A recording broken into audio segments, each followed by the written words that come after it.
오늘 말씀은 지금 저와 여러분이 교독한 사사기 4장 1절에서 10절 말씀입니다. 오늘 제목을 한번 따라하겠습니다. 조건이 붙는 순종. 네, 아멘. 지금은 잘 안 되지만 무슨 이유인지 지금 잘 안 되고 있거든요. 근데 예전에 저는 성경 말씀 중에 에베소서 4장 26절의 말씀을 가장 잘 순종했던 것 같아요. 제가 노력해서 하는 순종 말고요. 제 성격 때문에 저절로 잘 되는 순종이었습니다. 내용이 뭐냐면 분을 내어도 죄를 짓지 말며 해가 지도록 분을 품지 말고. 화가 많았어요. 그런데 화가 나도 저 사람을 때리고 싶어도 참고 욕을 하고 싶어도 참고 화를 내는 것까지는 하지만 그것이 죄로 가지 않도록 하는 것에 대해서는 부모님의 교육에 의해서 또 어려서부터 하나님을 섬겼기에 또 교회 교육을 위해서 습관이 된 것 같아요. 근데 거기까지는 이제 교육과 훈련에 의해서 되어졌겠죠. 근데 그 뒤에 그게 이제 저의 성격인 것 같아요. 해가 지도록 분을 품지 말고. 이거는 저의 성격 때문에 저절로 순종이 되는데 저는 뭔가 문제가 생기거나 사람과의 갈등이 생기면 바로 해결을 해야 됐어요. 제가 잘못한 게 있으면 빨리 찾아가서 사과를 하고 용서를 구하고 또 그 사람이 잘못한 게 있으면 사과를 받고 용서를 구하는 것을 이제 받고 그래서 빨리빨리 일을 처리하고 그 문제를 해결하려고 하는 그런 이제 성격이었고 그렇게 행동을 했던 것 같아요. 근데 지금은 그게 잘 안 돼요. 왜 안 되냐면 나이가 먹어가면서 뭘 깨달았냐면 사람마다 감정을 정리하고 일을 해결하는 속도가 다르다는 것을 깨달았기 때문이에요.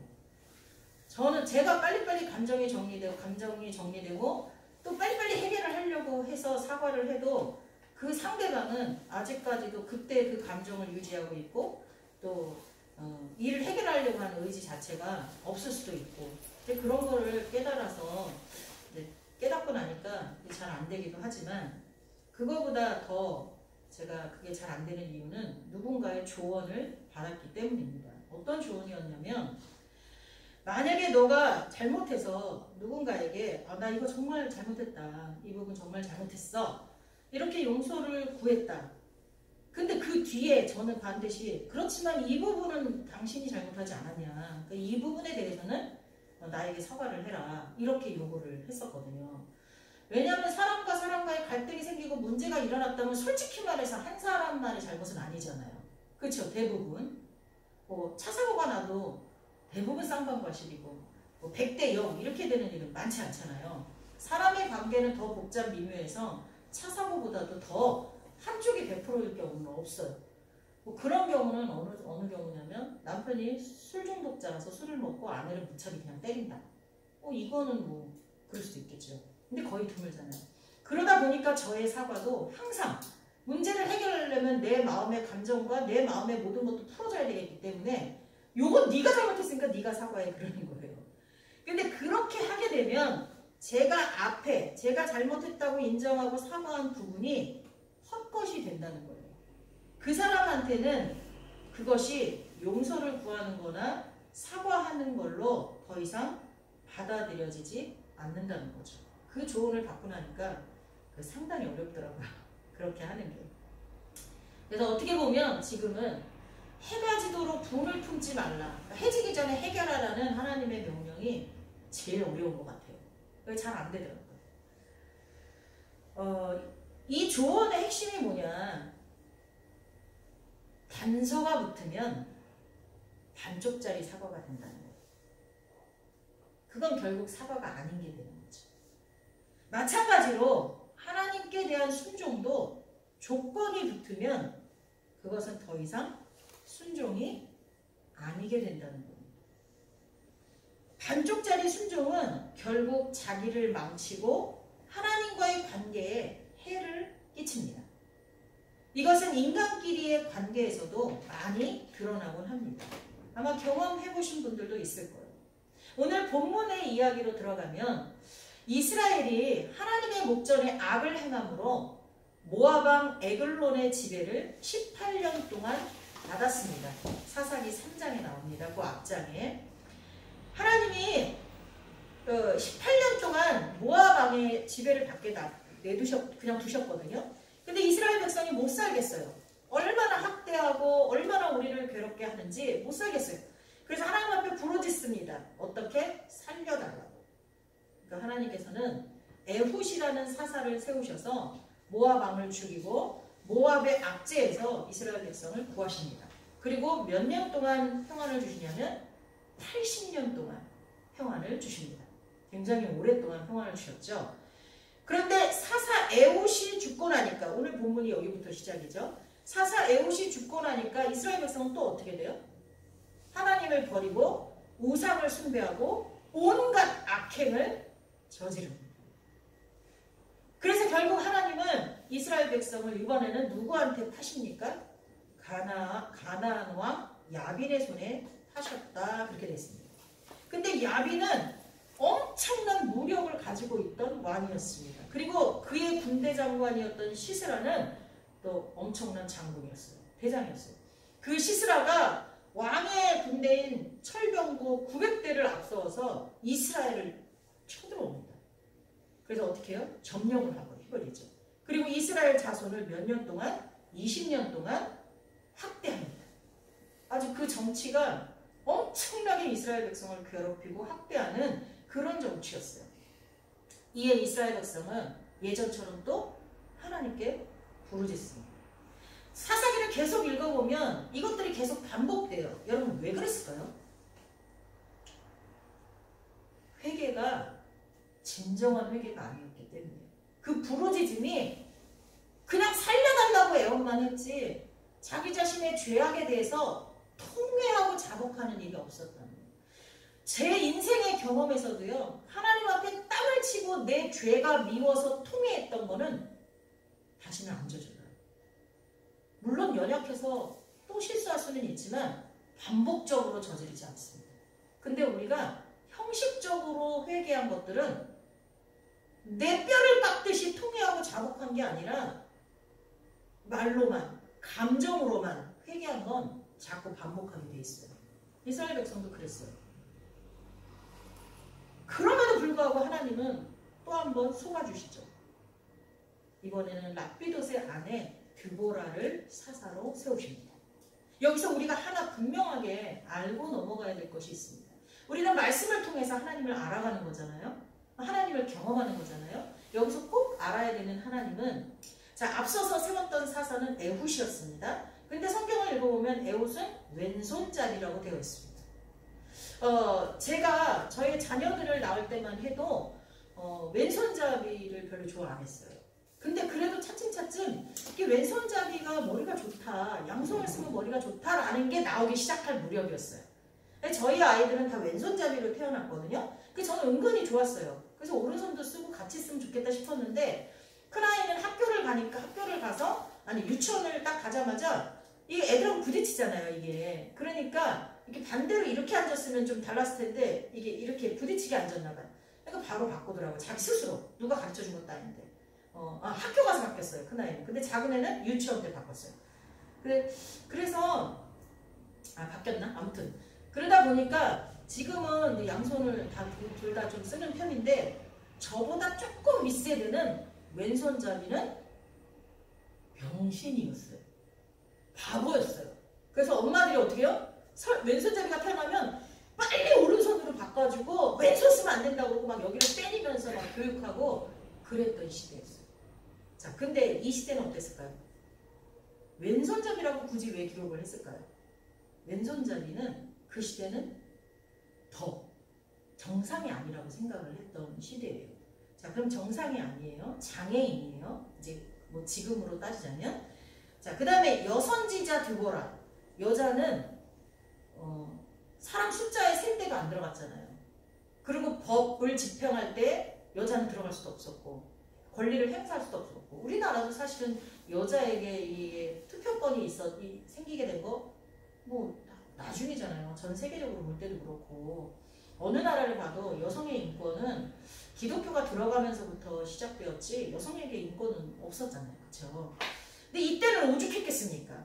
그럼에도 불구하고 하나님께서 사사를 정상이라고 생각되지 않는 에훗, 그리고 아예 무시되었던 여자를 하나님께서 사사로 쓰셨다는 것은, 하나님은 외모로 사람을 판단하지 않으시고 겉으로 드러나는 조건이나 사회 통념 따위 그것에 하나님이 일하시는데 그것이 장애물이 되지 않는다는 거예요. 그것에 따라 하나님이 움직이시는 분이 아니다 라는 것을 우리가 반드시 알아야 될 줄 믿습니다. 하나님이 그러시다면 우리 또한 사람을 차별하는 일은, 외모로 차별하는 일은 분명히 없어야겠죠. 하나님께서 귀하게 여기시는데 우리가 어떻게 함부로 대할 수가 있겠습니까? 이 부분은 이 본문의 내용의 흐름 속에서 연관이 크게는 없지만 이 부분은 꼭 짚고 넘어가야 돼서 말씀을 드립니다. 아멘? 네. 이제 사사로 세워진 드보라는 비록 한 남자의 아내였으나 백성들의 송사를 재판하는 일을 하고 있었던 사람이라고 기록되어 있습니다. 이런 드보라는 하나님이 명하신 일, 즉 이 야빈의 왕 야빈을 가나안을 물리치는데 하나님께서 드보라를 사용하시기로 작정하셔서 사사로 세우셨잖아요. 근데 이 드보라는 무슨 이유인지는 모르겠지만 번개라는 뜻의 이름을 가진 바락과 동행하기를 원했습니다. 그것은 하나님의 뜻이었어요. 그래서 바락에게 명령을 하죠. 그런데 바락은 어떻게 합니까? 그 명령에 즉각적으로 순종하지 않습니다. 사실 바락은 이때 바로 순종했어야 합니다. 왜냐하면 바락이 믿고 따라야 하는 것은 여선지자 드보라가 아니라 그의 말이 아니라 하나님의 명령이기 때문입니다.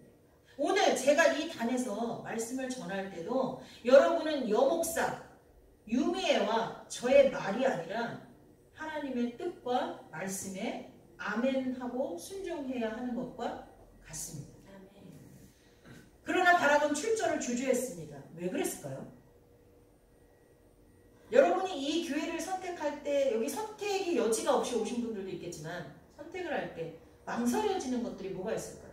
저는 제 주변에서 저희 교회로 오려고 할 때 망설여지는 것들이 있다고 고백하는 걸 들어봤어요. 교회 규모가 작다.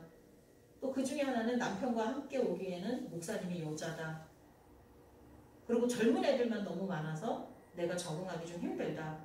등등 여러 가지 이유를 대면서 저와의 친분을 유지하고 싶지만 이 교회에서 하나의 공동체를 잇기는 좀 주저하는 그런 얘기들을 많이 들었습니다.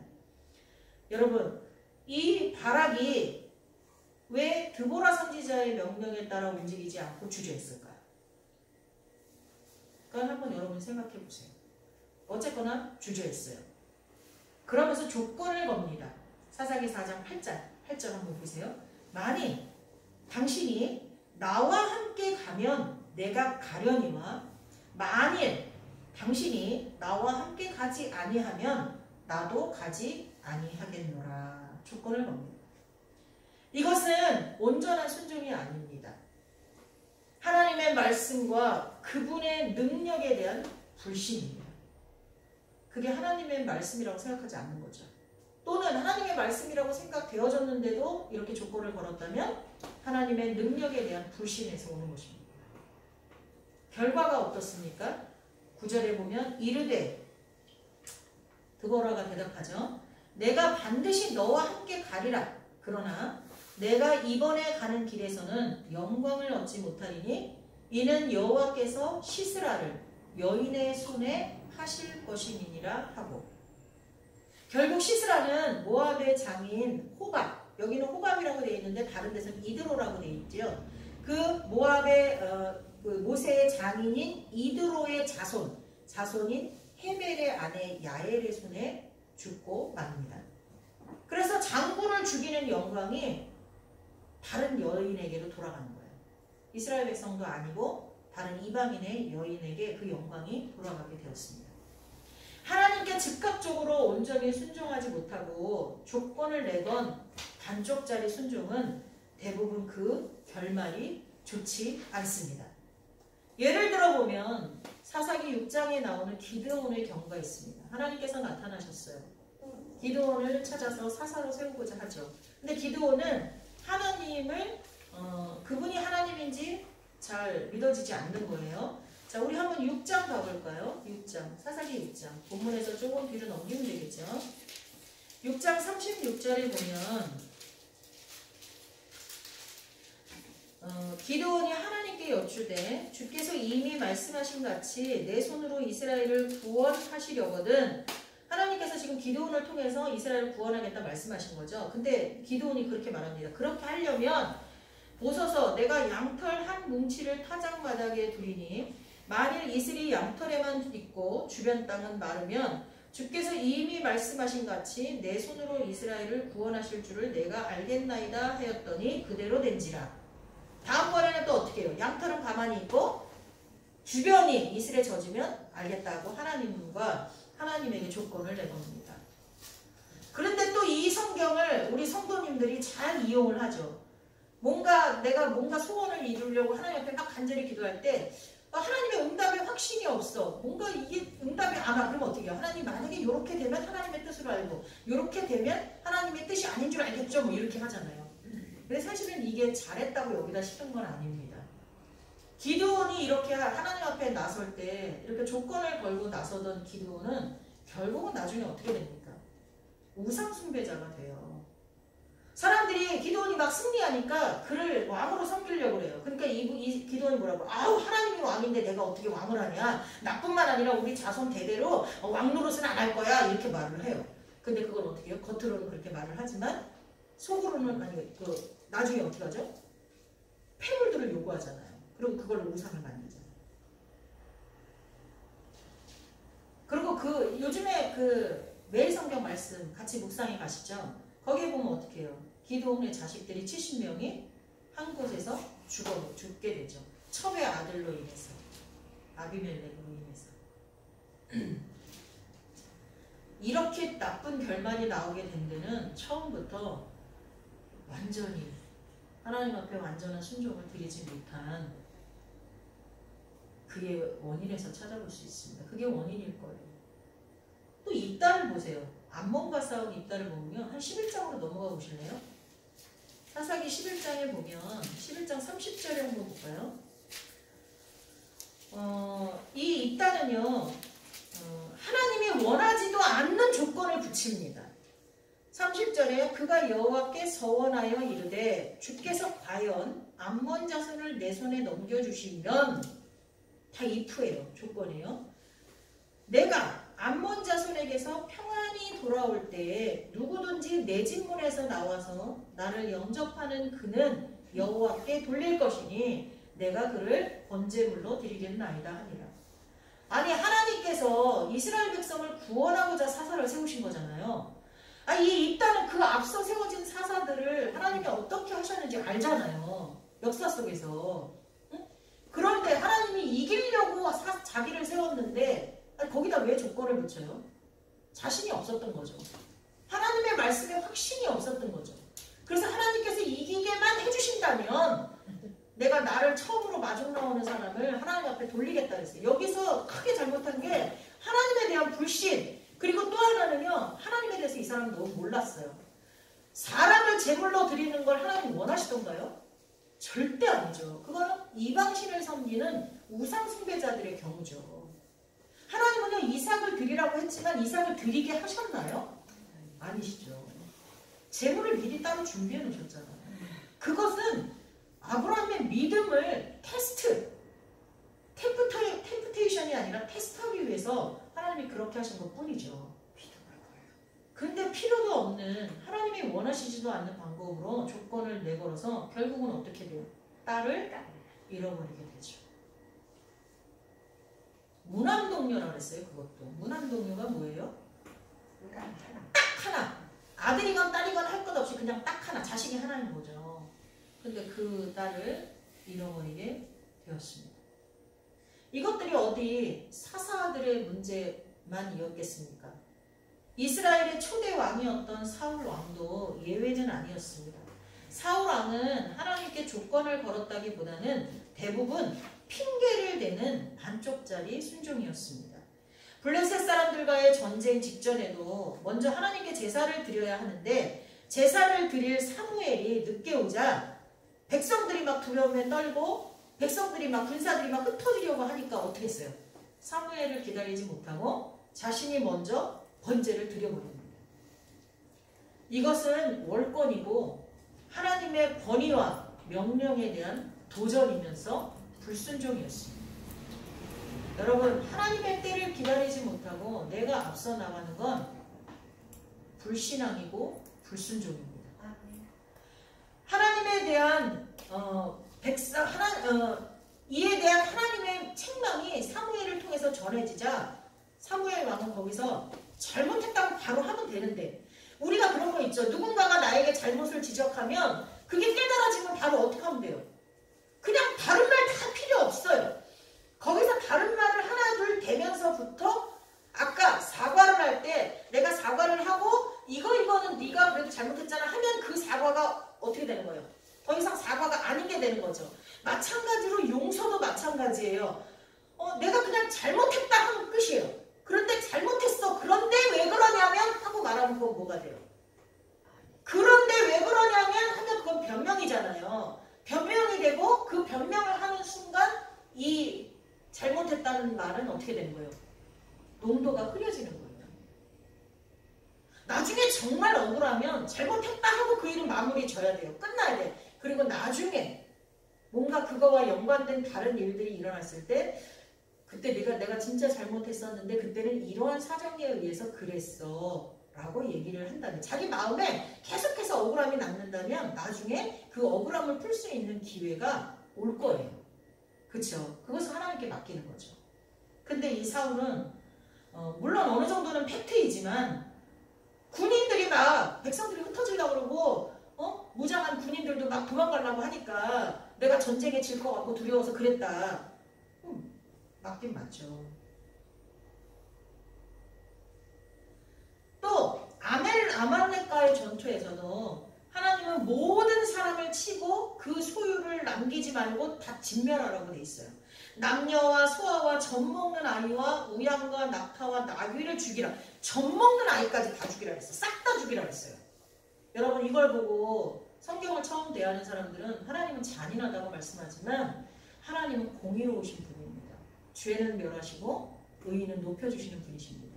이렇게 싹 진멸하라고 할 때 우리는 어린아이가 무슨 죄가 있어 하시지만 거기에는 뜻이 있습니다. 죄악의 씨를 남겨두지 않으시오.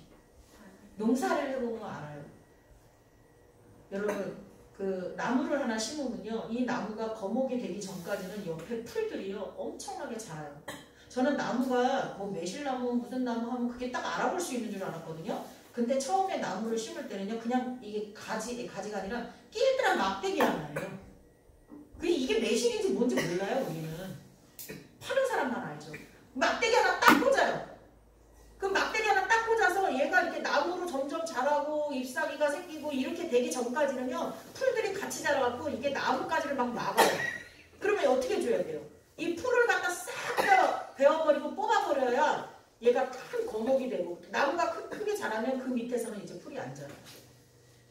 어떻게 해요? 죄의 씨를 싹 다 없애버려야 다시 거룩함을 회복할 수 있기 때문이지, 하나님의 뜻이 있어서지 우리의 가치로 그것을 평가하면 안 돼요. 아무튼 하나님께서 싹 다 죽이라고 했는데 사울 왕이 어떻게 해요? 그렇게 하지 않습니다.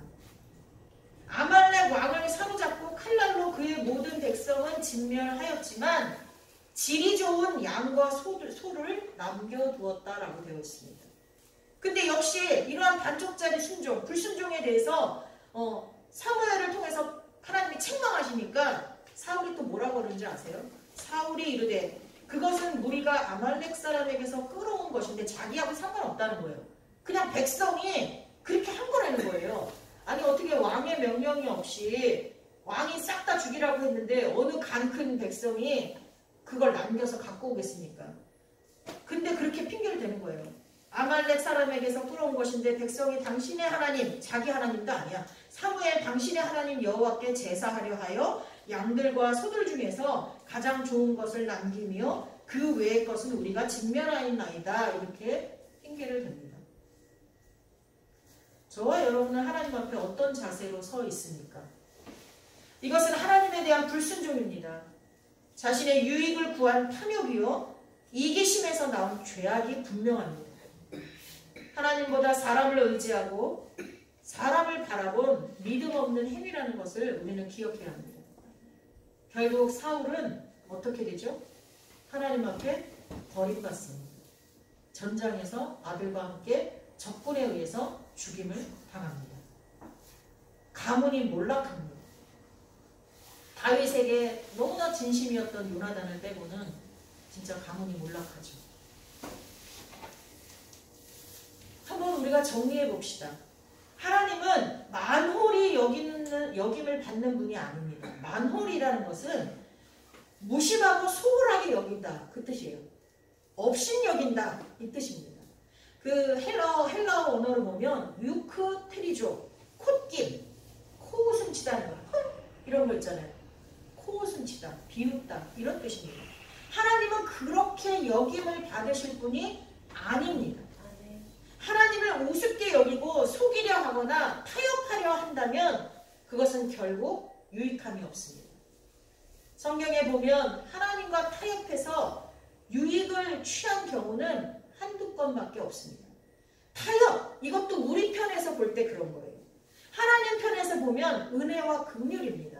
그의 간절한 부르짖음에 대해서 하나님이 은혜를 베푼 거예요.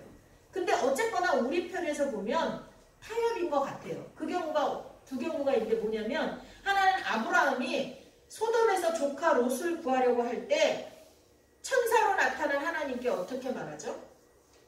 하나님 그 소돔을 멸하시는 것을 멈춰주시면 안 되겠습니까? 거기에 만약에 의인 50명이 있다면 어떻게 하시겠습니까? 의인과 악인들을 함께 멸하시겠습니까? 그러니까 뭐라 그러세요? 내가 의인 50명만 있어도 거길 멸하지 않겠다 그래요. 근데 아브라함이 그렇게 말해놓고 나니까 만약에 50명에서 몇 명이라도 부족하면 어떡하지? 하고 걱정이 들어요. 하나님 만약에 거기서 5명이 부족해서 45명이면 어떡합니까? 그래도 안 멸하겠다. 그러고 나니까 이게 만약에 45명도 안 되면 어떡하지? 하나님 40명이면 어떡합니까? 30명이면 어떡합니까? 20명이면 어떡합니까? 그리고 그 당시 무리라고 공동체라고 말할 수 있는 기본이 되는 10명이면 어떻게 됩니까? 근데 하나님 뭐라 그러세요? 10명까지는 봐주시죠. 이거는 사실은 타협이 아니에요. 하나님은 이미 단 한 명만 있어도 봐주려고 하셨을 거예요. 근데 이 내용만 본다면 타협이죠. 어쨌거나 여기서 아브라함이 이긴 듯 했어요. 왜냐하면 아브라함이 내건 조건에 하나님은 다 어떻게 했죠? 사인을 하셨어요. 근데 결국 그곳에 10명이 있었던가요? 없었어요. 의인 10명이 없어서 소돔은 망하고 말았어요. 자, 두 번째 타협. 모세가 이스라엘 백성을 구하려고 할 때예요. 하나님께서 이스라엘 백성이 불순종되면 다 죽이려고 할 때 모세가 자기의 이름을 지우더라도 이 사람들을 구해달라고 하나님 앞에 간절하게 기도하죠. 여기서는 승리를 해요. 하나님 봐주시죠. 이름도 안 지우고 이스라엘 백성을 이제 구원하시죠. 타협을 했다 이긴 사람도 있고 이긴 것 같으나 결론적으로 진 것처럼 돼버린 사람도 있어요. 그러나 이 경우는 둘 다 자기의 유익을 구해서 한 것이 아니라 사랑하는 하나님의 백성들을 살리고자 하나님 앞에 간구했고 하나님은 그 간구와 부르짖음에 은혜와 긍휼을 베푸신 것인 줄 믿습니다. 아멘. 그러니 우리는 결론적으로 하나님 앞에서 조건이나 핑계를 대는 것은 아주 위험한 일이라는 것입니다. 설사 하나님 앞에 순종을 한다고 해도 만일 뭐뭐해 주시면 이라는 조건을 건다거나 하나님 제가 이렇게 하지 못할 것 같은데 왜냐하면 뭐뭐 때문이에요 라고 핑계를 댄다면 그것은 반쪽짜리 순종이 아니라 따라해 봅시다. 불순종이다. 예, 불순종은 큰 죄입니다. 불순종은 징계를 받습니다.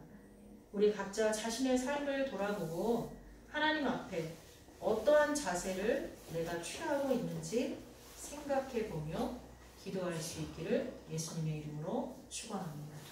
기도하겠습니다. 우리의 불완전한 순종, 아니 불순종을 용서하여 주옵소서. 하나님을 우습게 여겨 타협하려 했던 것을 용서하여 주옵소서. 하나님께 완전한 순종을 드리게 하여 주옵소서. 예수님의 이름으로 기도하옵나이다. 아멘.